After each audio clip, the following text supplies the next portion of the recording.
Welcome to the 4th Congressional District Candidates Forum. My name is Marguerite Reinberger. This forum is sponsored by the Stillwater Gazette.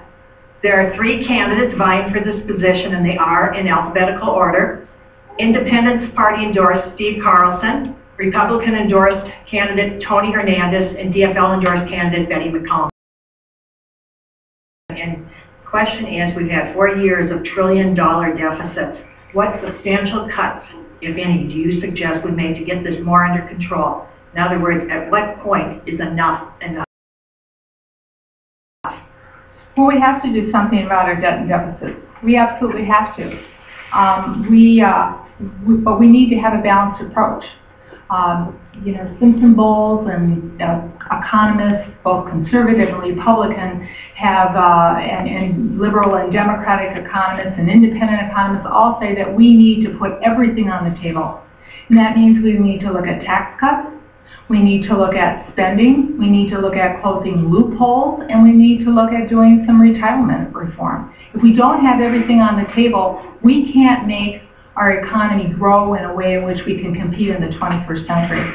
So one of the things that I think that we should do is we should repeal the upper level tax cuts that President Bush put in, and we should do that, and we should leave the middle class tax cuts in place, because the economists say right now the middle class is struggling, and we need to make sure that we provide opportunities for middle-class families to continue weathering the storm. But we do see improvement in the economy. Here in Minnesota, we have our unemployment rate is much lower. I just met with a group of retailers. They're starting to see an uptick in housing, but our economy is fragile, so we need to do the things to make it stronger. So I'm for a balanced approach. And I also, when I get to Congress, I would like to reinstate pay-as-you-go budgeting. When the Democrats were in charge, for the 2 short years that we were in the majority, we were trying to bring an end to this debt and deficit, and we were paying for projects in a timely fashion. In other words, we were working towards balance. The Republicans repealed that. I would put that back in place. Thank you, Tony. For the record, Representative McCollum did not offer one area of cuts, which is what the actual question was about. I, too, am in favor of a balanced approach to reducing the deficit and reducing the debt. That means we need to increase revenues and also look at ways that will responsibly reduce spending without affecting our seniors or our poor. First of all, as I stated in my opening remarks, I believe we need to end the war in Afghanistan now. That'll give us immediate savings. It'll allow us to reduce the deficit in a timely manner. Secondly, we need to fix our economy and balance the sizes of the spending and of the federal government in order to match the private sector. The more Minnesotans that we can get working, the more Minnesotans there are paying taxes and therefore increasing revenues to the federal government. So I disagree with Representative McCollum. She's not in favor of a balanced approach. Her only solution, and I don't even agree that it is a solution, is to tax the rich. I believe that that's a political solution, but in terms of actually reducing the deficit, it's a drop in the bucket in terms of the amount of money that we're overspending every year and the amount of money that we're borrowing on an annual basis. When Representative McCollum was sworn into Congress in 2001, the national debt was $5.7 trillion.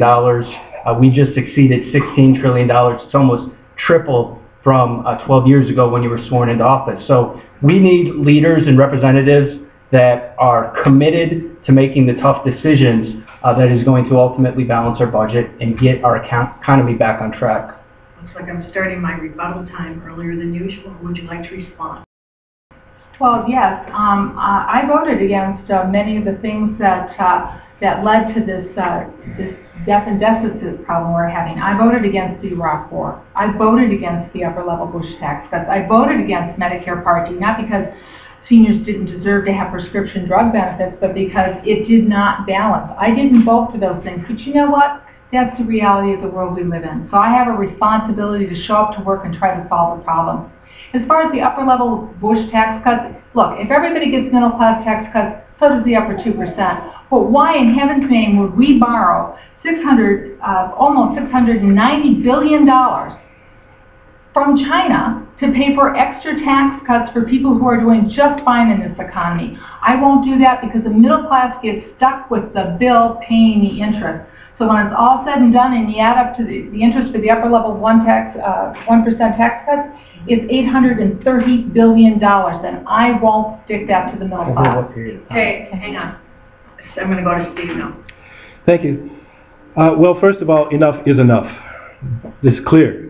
We cannot continue to have the federal spending go up. I think everybody in the country now knows that.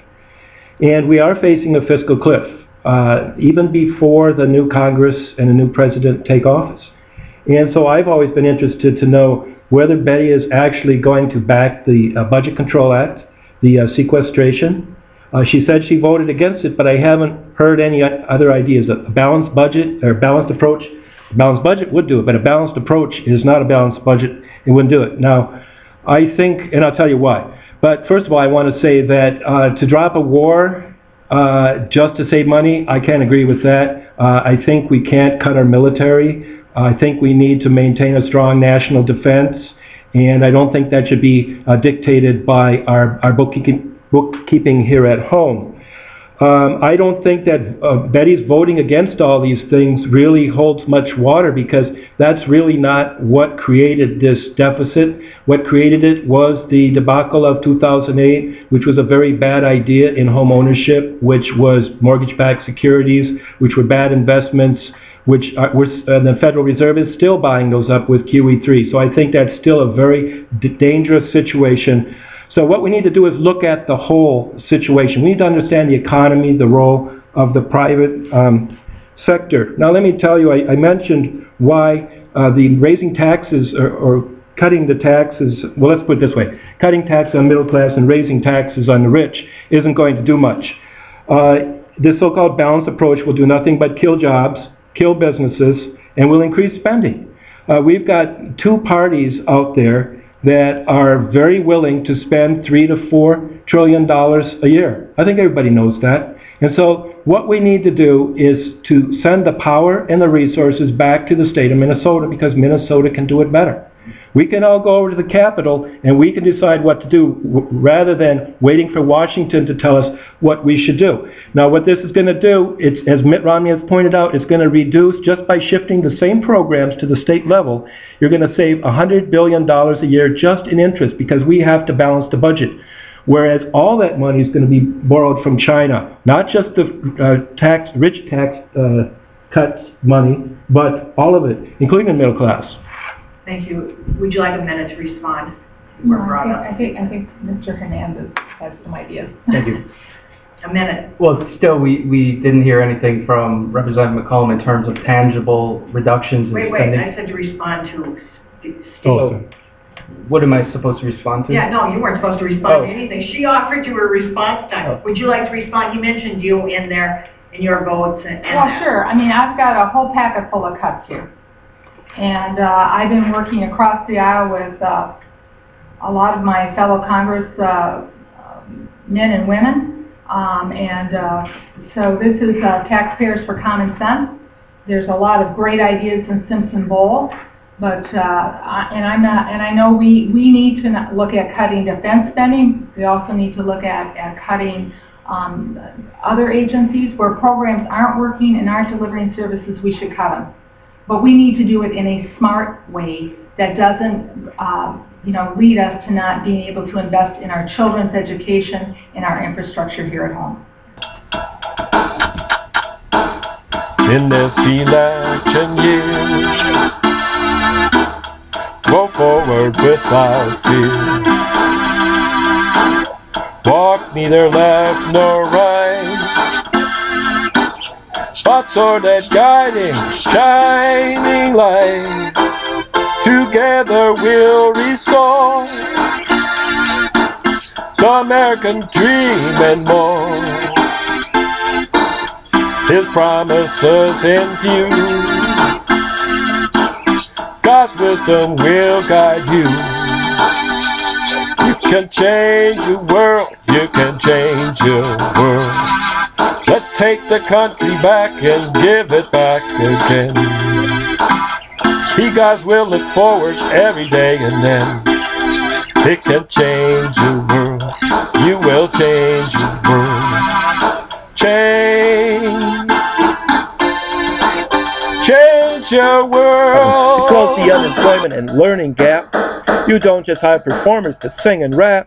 You've got to have employers to make some jobs, not smiling politicians and their adoring mobs. Does anyone even know where jobs could really come from? Well, it's not from Keith Ellison or Betty McCollum. I heard a Republican talking enterprise zone. Now, it's not a bad idea, and he's not alone. An enterprise zone might make things happen. Let everyone join in and don't leave anyone napping. Make it count.